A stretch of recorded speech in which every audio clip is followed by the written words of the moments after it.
Well, hello there. Today we're studying the theologian Jurgen Moltmann, who is probably the most famous living theologian in the world today. Moltmann's whole life is shaped by his experience in World War II, and his whole enterprise of theology could be classified as an answer to the problems and the horrors of World War II. Basically, how can we say that God is all good and all powerful and all loving if Auschwitz happened, that systematic extermination of a group of people simply because they were Jews? How could God allow such a thing to happen and still be all good and all powerful? It's a theology of hope that Moltmann will build, one in which we can focus on the future because God is there. God is with us, and God is drawing us toward the kingdom. Now, as Moltmann himself explains it, his religious life sprang into gear one night in 1943. Moltmann was German. He was conscripted as a soldier, and he was serving in Hamburg. Moltmann was operating an anti-aircraft gun on the night of Operation Gomorrah when the British came in and systematically burned the city. Moltmann was defending the city through anti-aircraft artillery, and his friend who sat next to him was decapitated by one of the bombs going off. Moltmann was fine, but this scarred him, and so did the remnants of this bombing raid. The entire city was burned to the ground, and even those who were hiding out in bunkers underneath the city were killed because of the extreme heat up above. That night, during the raid, as his friend was decapitated, Moltmann says he said his first prayer. He says it this way: "During that night, I cried out to God for the first time in my life and put my life in his hands. I was as if dead, and ever after received life every day as a new gift. My question was not, why does God allow this to happen? But, my God, where are you?" And there was the other question, the answer to which I am still looking for today. Why am I alive and not dead? I felt the guilt of survival and searched for the meaning of continued life. I knew that there had to be some reason why I was still alive. During that night, I became a seeker after God. Well, Moltmann was a soldier for several more years, and then he was captured by the British. He spent 3 years in prison camps, first of all in Scotland, where a soldier gave him a Bible, and it was there that Moltmann discovered a verse in Mark. My God, why have you forsaken me?" Jesus says as he hangs on the cross. That verse became the life obsession of Jurgen Moltmann. He wanted to understand the forsakenness of Jesus Christ on the cross and the goodness of God, even in that horrific event. Later, Moltmann was moved to a prison camp a little further south in Nottingham, England, and there was a theology program in the camp that was allowed. And Moltmann began to get his first taste of theology. He determined that when he went back to Germany, he was going to study and he was going to become a theologian. Moltmann did that. In 1948, he moved to Göttingen and began to study theology. Probably we could say that Moltmann is most influenced by 3 different figures. The first is Karl Barth. With Karl Barth, Moltmann is quite enamored. He thinks Barth said it so well, there's really nothing for me to say anymore. What he liked about Barth was the dialectical approach.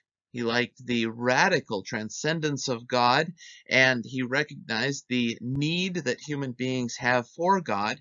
And perhaps most importantly with Barth, he recognized that Jesus Christ, in his life, death, and resurrection, is the very self-revelation of God. Soon after studying Barth in Göttingen, Moltmann was also influenced by another philosopher, Ernst Bloch. That's him right next to Barth there. Bloch was a Jewish atheist, but Bloch had grown up in a Jewish home, and so Bloch understood the trajectory of the Old Testament. He knew that the Jewish story was a book of hope. From the Exodus to waiting for the promised land, to getting there and recognizing God had more in mind for them, to the promise of the coming kingdom, which in his understanding, never came to pass. Bloch understood that the Bible was a book of hope. Karl Marx was an influence on Bloch. His utopian ideas very much influenced Bloch, and they will be passed down to Moltmann as well. Now, Marx saw religion as being the opium of the people. It was something that distracted them from getting around to the tasks of life. For Bloch, it was quite the opposite. Religion provided hope. It was an opium, but in a good way.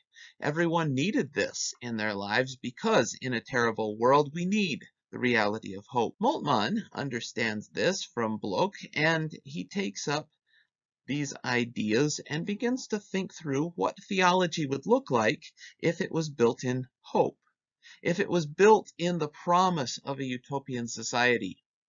And he thinks that's represented in Christianity, and that is, in fact, the essence of Christianity.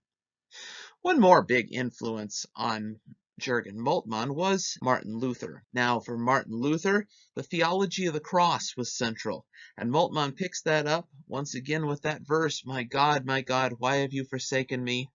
And he focuses in on Luther's thought, and he wants to take that thought one step further through the Trinitarian theology that he gets from modern theologians like Karl Barth. Now, Moltmann's main point is to show that God really does suffer with human beings.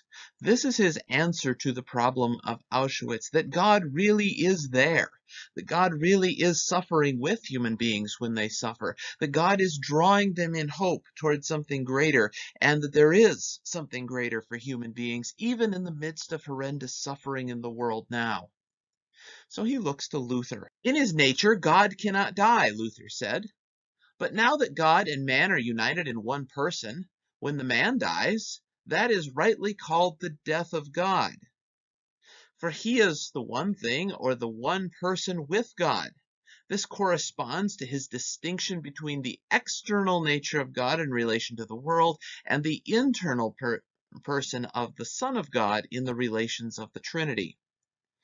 So for Luther, we could say that Jesus Christ, as God and man, one person, dies in the external sense. However, in the Trinity, the Son of God does not die. There's not simply two persons of the Trinity. Well, the Son is dead. Now, Moltmann thinks this is a significant step toward understanding that God suffers with us.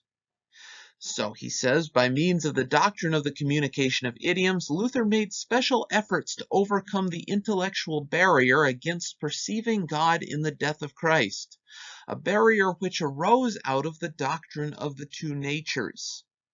Moltmann is worried about the typical Christology that sees Christ as God and man, two natures in one person. He thinks once these two natures were defined, then it becomes very easy for Christians to say, as Christians traditionally have, that because God is impassible, unable to suffer, that then God, or the divine Son, does not suffer in Jesus Christ. At the death of Christ, the divine Son is unaffected by the death of the human nature and the suffering of the human nature. So Moltmann says it made it possible to conceive of God himself in the God-forsakenness of Christ, and to ascribe suffering and death on the cross to the divine human person of Christ. If this divine nature in the person of the eternal Son of God is the center which creates a person in Christ, then it too suffered and died. But Moltmann realizes that Luther was still operating off of a two natures Christology, and so Moltmann wants to change that and go a little further. What Moltmann does is he tries to understand the event of the cross in a Trinitarian way. We could say a more Trinitarian way than Luther had. In fact, it's through a version of social Trinitarianism. It's the relationship of suffering between Father and Son that produces the Spirit who gives life. And it's that event of suffering that is our access point into Trinity in our world. The Son suffers in his love, being forsaken by the Father as he dies. The Father suffers in his love the grief of the death of the Son. And then what proceeds from the event between Father and Son is the spirit of the surrender of the Father and Son the Spirit which creates love for forsaken man, the Spirit which brings the dead alive. And so it's this event on the cross that shows in full effect what the Trinity actually is in this moment of great suffering and in this moment of unity. Let's try to understand this Trinitarian suffering a little bit further. To understand, Moltmann says, what happened between Jesus and his God and Father on the cross, it's necessary to talk in Trinitarian terms. And he thinks this is his contribution to theology. If God has constituted himself as the Father of Jesus Christ, then also he suffers the death of his fatherhood in the death of the Son. So something really does change in God because his fatherhood dies with the death of the Son. Unless this were so, the doctrine of the Trinity would still have a monotheistic background, and Moltmann is always worried that the doctrine of the Trinity has kind of shrunken up into a monotheistic understanding in which there's one singular distant God. The Father, who abandoned Jesus and delivers him up, suffers the death of the Son in the infinite grief of love. He really does then suffer in a very real way. He suffers the death of his Son in a most intimate way.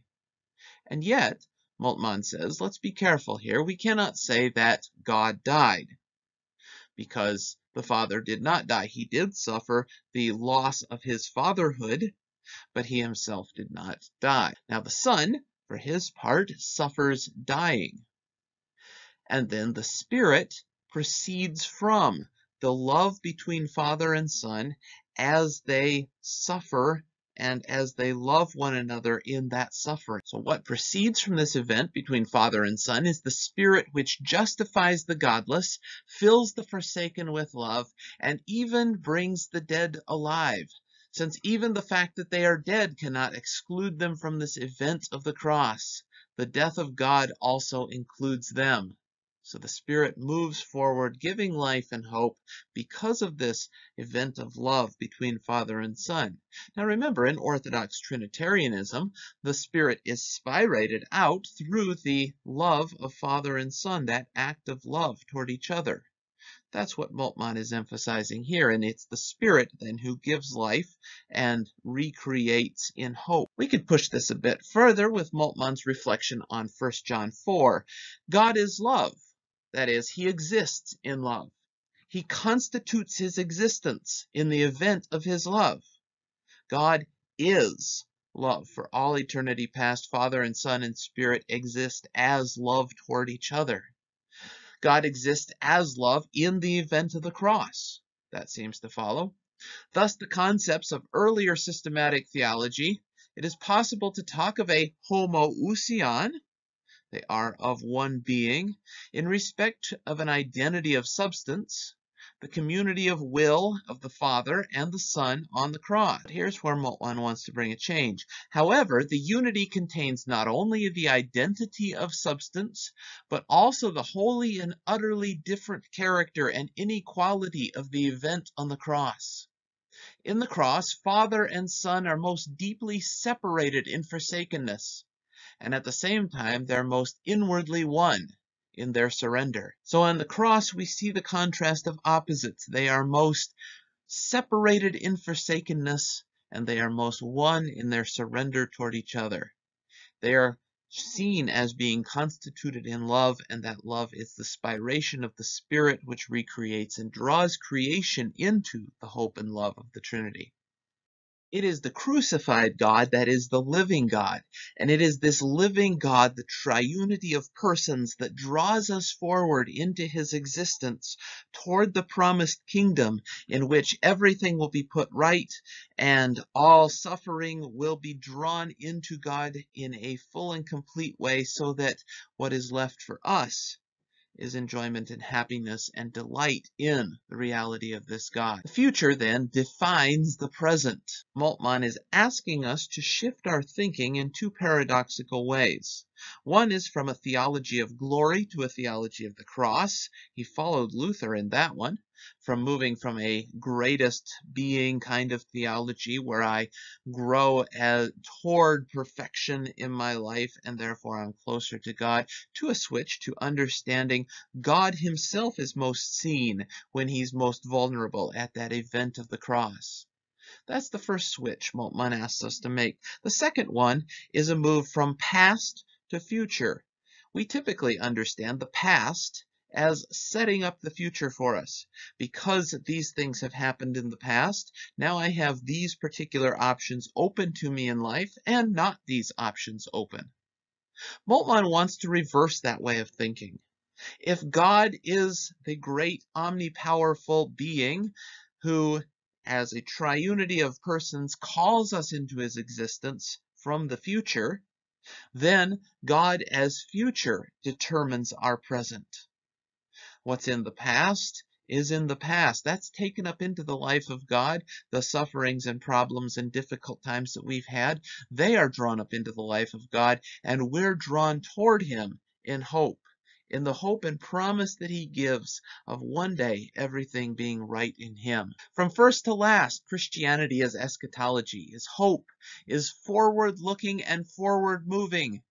And it has some real implications for life because it is revolutionizing and transforming for the present.